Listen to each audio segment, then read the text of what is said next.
Hello, this is Dr. Michael Rothman. In today's video, I want to talk about why treating your symptoms doesn't help. The only true way to fix what's wrong is to find out what is causing your symptoms in the first place, identify that, and then fix the cause. Treating symptoms will merely cover them up, and you will not achieve long-lasting health, which I would assume is your goal. Let's use pain as an example of this. Imagine you start developing pain in your fingers. Your hands start to ache. You go to your regular doctor and you say, "Doc, why do my hands hurt?" And your doctor may run a few tests and he may conclude, "Well, it looks like you have arthritis. Let me prescribe this medicine that's good for arthritis." Now you ask your doc, "Well, Doc, what's causing my arthritis?" And he will most likely give you the following responses. "Well, we don't really know what causes arthritis. It runs in your family. You're getting old. You're overweight." But he's really not going to tell you what the cause is. Let me tell you what the cause of arthritis is. And in fact, the cause of most diseases is related to inflammation.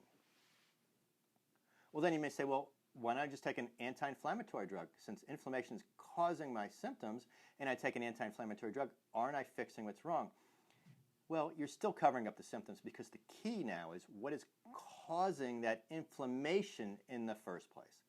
And this is a complex question with complex answers, and inflammation has many causes. Some of them related to your nervous system, some of them related to your immune system, some of them related to your hormones. And unless you address all of these things, you are not going to get to the root cause of your problem. Let's go back to pain and use an example of glutens. So let's assume that you're allergic to glutens and you don't know this.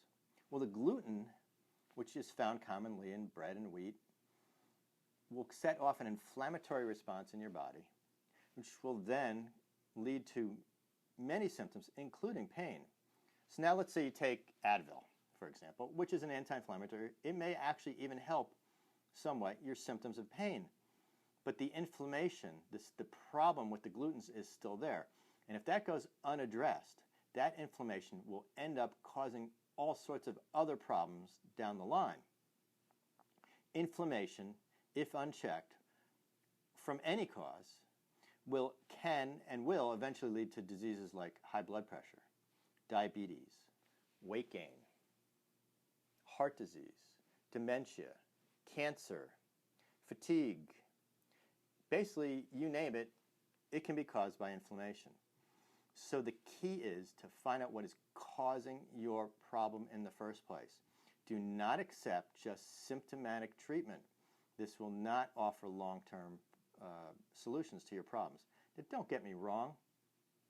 If you're really in excruciating pain and you want to treat your symptoms, to treat that pain acutely, by all means, you should do this because you're suffering and you don't want to suffer. But if you want to be healthy in the long term, you must find out what is causing your problem and fix that. And I can tell you that most people out there are actually hurting themselves with their diet. There are many things in your diet that can lead to inflammation, including glutens and other things, including vegetable oils, sugar. Just, for example, eating sugar can affect your immune system. It can distort your bowel flora, which can set off an immune system reaction. It's vitally important that you fix the cause if you want to be healthy in the long term.